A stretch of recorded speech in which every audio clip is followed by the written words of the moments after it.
Recorded from the Oklahoma State University Stillwater campus, this is the Inside OSU Podcast. Here are your hosts, Meghan Robinson and first Cowboy, Darren Shrum. Hello and welcome to a special episode of the Inside OSU Podcast. I am Meghan Robinson, joined as always by my co-host, first Cowboy, Darren Shrum. Today in our special episode, football season's here, guys, so who better than to have the newest member of the Cowboy coaching staff, defensive coordinator Bryan Nardo, here on the show. Thank you so much for taking the time so close to week one. Yeah, thank you for having me.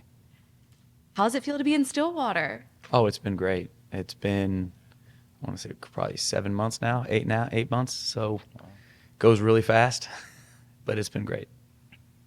What's been the biggest difference from coming from Erie, Pennsylvania to Stillwater, Oklahoma? As far as community-wise, not that much difference because Erie was a bigger city, about 100,000 people, but it felt really small because everyone seemed to know each other.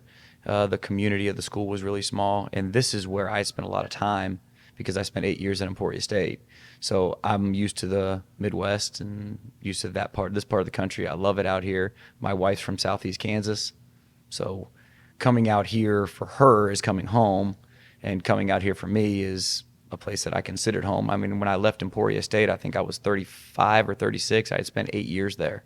So that's the majority of my life and probably the longest place I lived in one spot. Yeah, I remember the first time I met you, we were in the West End Zone, and you had said you're a little bit better graces now with your mother-in-law because you had brought your wife a little closer to home. So that's always exactly good. Right. Wife and 2 grandsons. She liked me a lot. I don't know how happy my mom is with it because I moved them away from Eastern Ohio, but I think a lot of times the ladies went out, right? So they kind of get to go where they want to go. But it worked out good for you that you got to come back. So talk a little bit about, starting off in college and all that. So tell us how you met your wife. How did you meet Emma? I met her at Emporia State, okay, and I faked an injury. No, she was an athletic trainer, and I had got hired as a defensive coordinator at Emporia State, and we'd gone through our first season. About halfway through the first season, I actually hurt my back throwing because I thought I was young and athletic, and I'm not. So I went into the athletic trainer and told him my back was hurting, and he said, well, why don't you go down here and we'll do ice and stim or whatever, and brought Emma over, and Emma did the treatment. So she talked to me the whole time, which I thought that was just normal. I guess it wasn't. I really talked the whole time. The next week, my back felt fine. Right. But on Wednesday again, God, my back hurts. I went in, can I do this again? So I went in there for about, 4 weeks until the season ended, and then kind of got to talking to her a little bit more from there. Okay. So you guys have 2 kids, right? So now how old? I mean, we don't have to have details, but are they in school age yet? Dominic's 4, Elijah's 1. Okay, so not yet. So future athletes? No, we're going to go for academic money. That's always a guarantee. Why not both? They'll be good swimmers. My wife was a really good swimmer. Okay. So we'll go with that. Okay. Awesome. So after Emporia State, what was your next stop on the coaching trail? Youngstown State. How'd you like that? I liked it. It was a learning experience. Went there during COVID.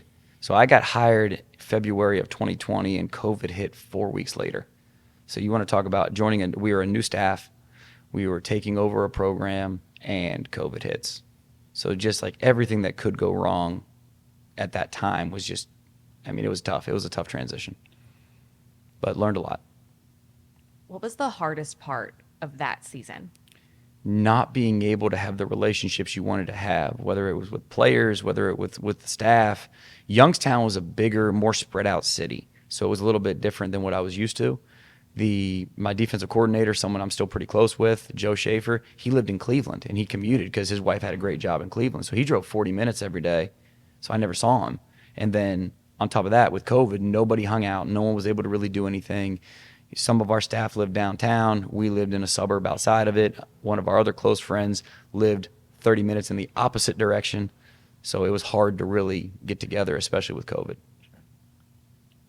After that, you ended up at Gannon University. Mm-hmm. How was Gannon? Phenomenal.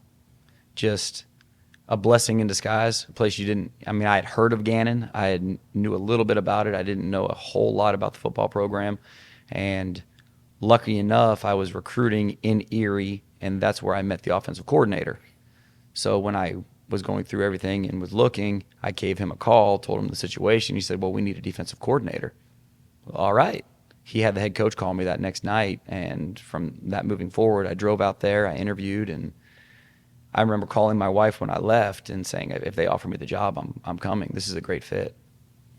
So interesting. And so then you wind up coming to OSU, and I heard something I should ask you. So I know you received a call, and you can kind of walk us through the steps, but I also heard that possibly did you take snacks on the first initial interview with OSU? No. So yes and no. It was, so Coach Gundy called me, and originally they had planned to come to Erie. I think they were going to meet me up there, and to make it easier on my schedule because we had recruits. So they were going to show up on a Thursday evening. We were going to meet, and that way it wouldn't have interfered with our visit. So I'm trying to plan everything out, get my staff room cleaned, and I was talking to my mother, and she had actually said, make sure you have snacks. So I was That's buying always stuff. a win, right? Yeah. So I had snacks and everything in the defensive staff room, and then the snowstorm hit, so they couldn't come in. Right. So I had all this snacks and drinks and things right. in my office that I brought here when I got hired. So I took it to the D staff room. They still got it. It was just a month later. Have to ask, what snacks did you provide? Oh, just candy bars. I bought little miniature Hershey's and Snickers and things like that, and some drinks. Can't go wrong with chocolate. No. So you bring the snacks. How did this whole hiring process play out? How did you react when you got the call with the job offer? Well, it all kind of played out so fast. It was, they were going to come to Erie, then they couldn't come to Erie. Then Coach scheduled everything to fly me to Oklahoma City. And, to be honest with you, I didn't really know what to expect. I just was going there to talk football, and like Coach had said, it lasted about 6 hours. I get on the plane to go back, and I want to say it was about 22 straight hours of being up, from flying out of Cleveland, flying to Oklahoma City, talking football, flying back. And at that point, it was just sitting there with my wife, talking about the situation, talking about what could happen, about a week of not really knowing much. And it ultimately came down to whatever happened was going to be great. We were very happy at Gannon, very happy in Erie. So if it didn't work out, we knew we were set. We knew we had a good job and a good place. If it did happen, and if it was great news, then it was going to be life-changing and an opportunity that we were very excited to get. We were at Carson last night, and so it was a regent meeting when there's 9 regents that, represent Oklahoma State and kind of oversee things. And so Coach Gundy came out and addressed us last night. And so that's the very first question they asked is, tell us about Coach Nardo. So Coach Gundy kind of walked through the whole process, and I guess he had interviewed professional coaches, college coaches, even high school coaches, apparently. And he said when it came down to it, there's really only about 6 or 7 guys out there that knew about what kind of defense you do. And then apparently Joe Bob had brought up your name, I think, because you and Joe Bob had a relationship of some sort. Yes. And he knew all about you, apparently. And so I'll just leave it at this. Coach Gundy is super excited that he made the right choice. And so, and I'm fortunate because I get to see it. And I've seen such growth just in our defense, just the cohesiveness of the group. And I read a quote that you said when you were at Missouri A&T that basically the coach gave you some advice. Do you remember what that was? The first thing, Coach Brown gave me a lot. Right. Coach used to tell me if a kid can't spell cat and you yell at him, he still can't spell cat. Right. So learn how to be a good teacher. Right. But the other thing that stuck with me was when we were talking, and I think at that time I was 24. Right. And I was in a group of young coaches. We were all between 23 or 27. Right. And Coach Brown was, I think, 38 at that time. Right. He said, why are you guys doing it? What are your goals? And everyone starts talking, I want to coach here, I want to coach here, I want to coach here. And David stopped us all, and it's like the most mad I think I ever heard him. He said, it better be about the kids. If it's not about the kids, then get out of this profession. He's like, stop worrying about where you go, worry about who you're with, worry about the players, worry about relationships. If you do that, it won't matter where you are. Right. And that stuck with me. And I get to see that every day, right? And so even whenever, and I don't even know if you realize you do it, but even whenever you're just in the weight room or whatever and a kid walks through, I saw you talking to Clay the other day, right, Colin Clay, and you were teaching him some things, and you just take every opportunity, but they receive it in such a good way. And this is my 3rd fall camp that I've got to be up close and personal with, since Casey took the job. And I can tell you it's the best group of kids and the best coaching that I've seen personally on the defensive side of the ball. And I just really appreciate it. It's fun to watch you. It's fun to watch their reactions. You can probably ask any of those kids on the defense what they think, and they're like, it's so different, especially the kids that are not new, that have been here this is their 2nd or 3rd season. They just love the way they're being taught, what they're being coached. They love the defense, and so I'm super jacked to see, what happens. So And so am I. I'm excited to play somebody else. Going off of what Darren said, I've gotten to talk to some of your defensive players as well. And one thing that has stood out to me is that all of them have said you care about them as people, not just players. And I think that that is so important. They all appear to be bought into your system. I was doing some research, reading up on you last night, and something that you said to your players before, or taught your players before, is that it's cool to be you. Why is teaching your players that an important lesson? My dad taught it to me, said it to us when we were younger. And everyone understands when you grow up, people are going to try to slot you.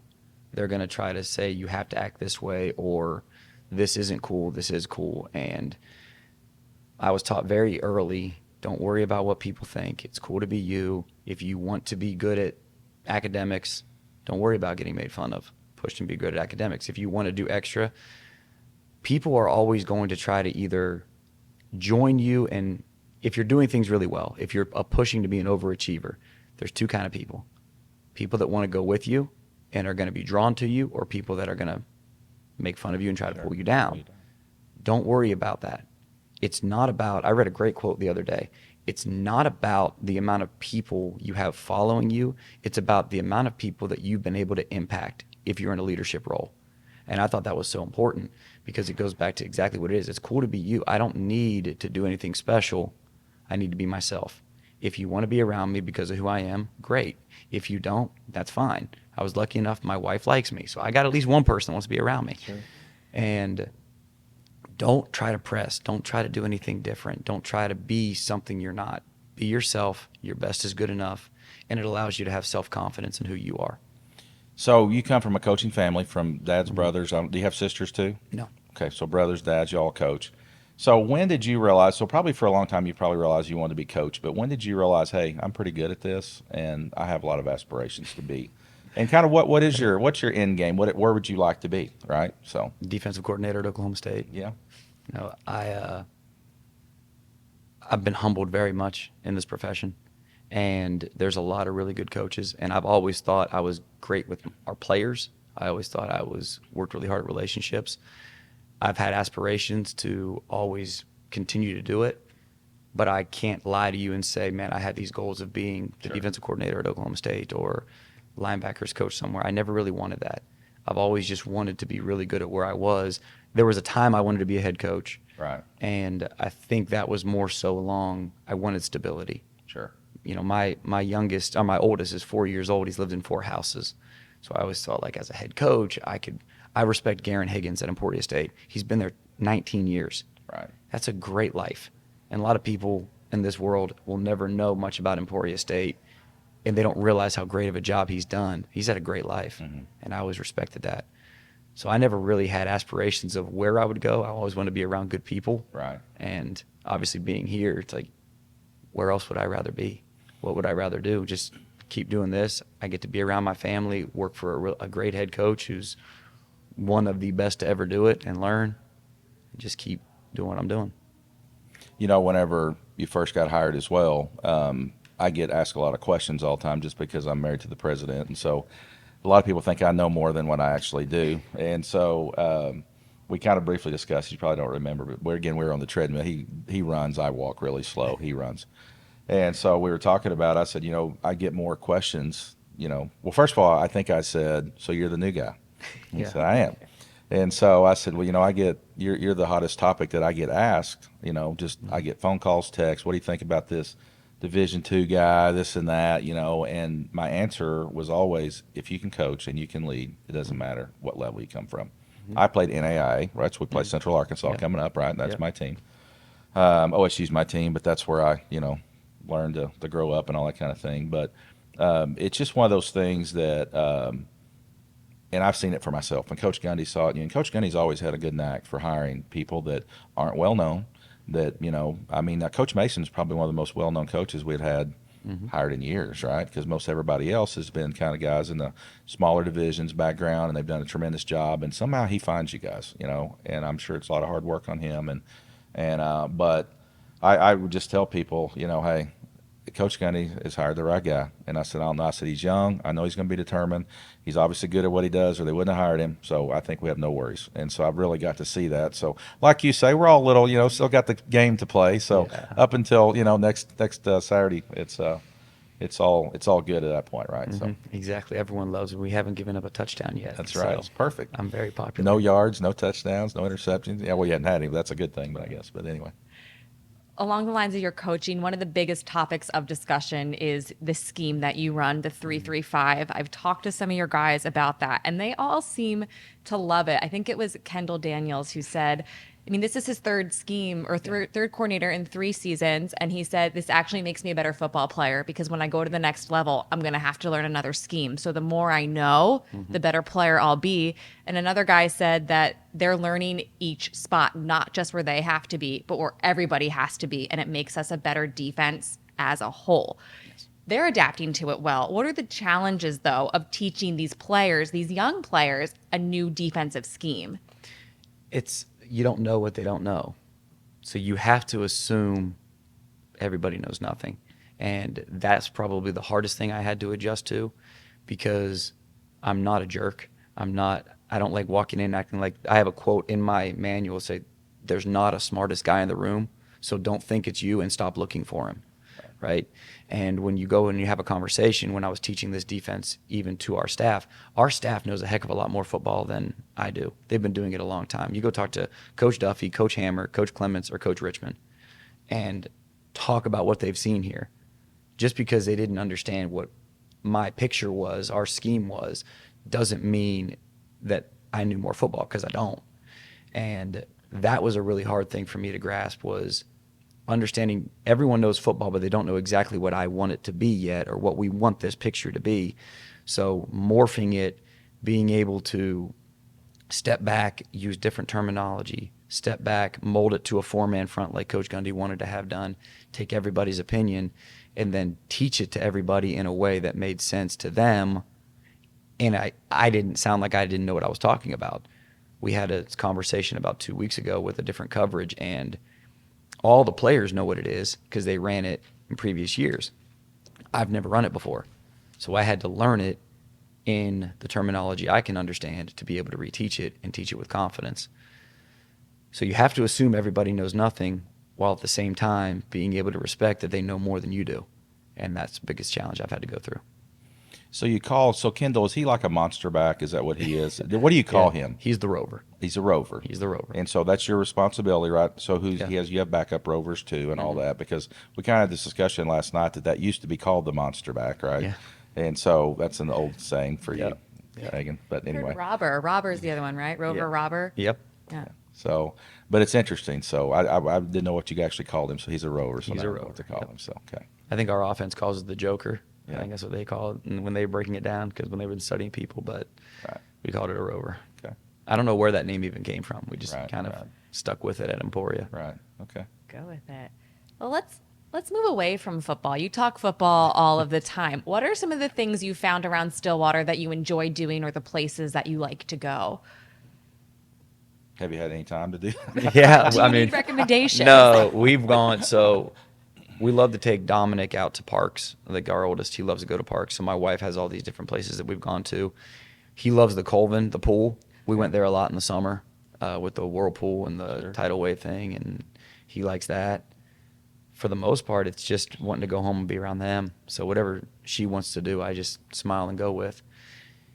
It's, restaurant-wise, we haven't really gone out. We've eaten a couple of the barbecue places. We've eaten at Eskimo Joe's, but we traveled a lot in the summer to go home and see family, because when I left Erie in January, I didn't get a chance to really see my family as much. So went back and saw them, took a trip to Florida, and then anytime else, it's whatever they want to do.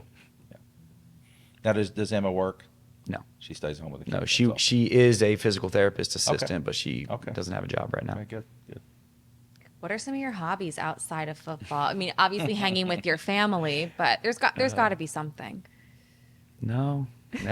I love my lawn. I love working on my lawn.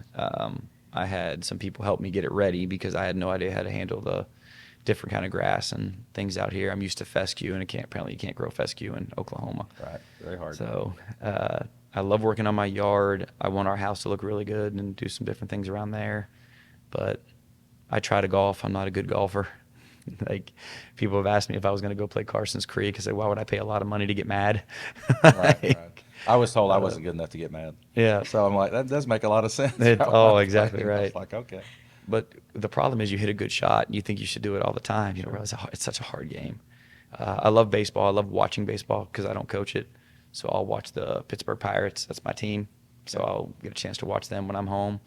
But my boy, I get home and he wants to watch Bluey, or he wants to watch Paw Patrol or Lion Guard or whatever kick he's on. And Dad, I'll watch it. So whatever you want to watch. It's good. You big Bluey guy? I've heard a lot of good things about Bluey's Bluey. actually funny. I can't say that too much as an adult, but man, the dad is hilarious. So you know that's Blatnick's dog's name, Jamie, Coach Blatnick. Bluey? Is Bluey? is his dog. After Of course, because his kids are about similar to your age, probably. I'm sure he's maybe like 6 or 5, and the other one's about 18 months old, so they're similar. But his dog's name's Bluey. Yeah, Bluey is all the rage. It's funny. It's about, and the good thing is it's only about 8 minutes per episode, so you can you got to know how to negotiate. It's psychological warfare with a 4-year-old, right? Like, I know he's got about 30 minutes till he's got to go to bed. He always adds to it. It's like, hey, buddy, let's watch 2. Dad, what about 3 Blueys? Okay, cool. You know you're going to let him watch 4. Right. So you start with 2. He's going to negotiate to 3, and then he feels like he's winning. We both win. Yeah, everybody good. My friend would always set a timer with her son when he was about that age and be like, okay, Jax, when this timer goes off in 5 minutes, that means bedtime. Honest to God, every time it would go, okay, Mom, he would up to bed. I need to try that. Yes, try the timer That's trick. a dream world. I've seen it work. It's so good, but that's good negotiating tactics to keep in mind. Well, the 1-year-old goes to bed on his own, Elijah. He'll just, Emma actually said this the other night, all right, time for bed. And he just started crawling to his room at like 6:45. Okay, I guess he wants to go to bed. Sure.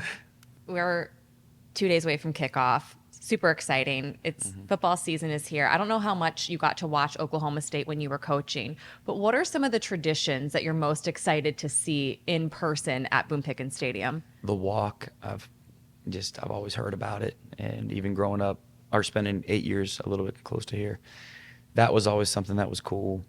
Being in this environment and not having people root against you. Yes.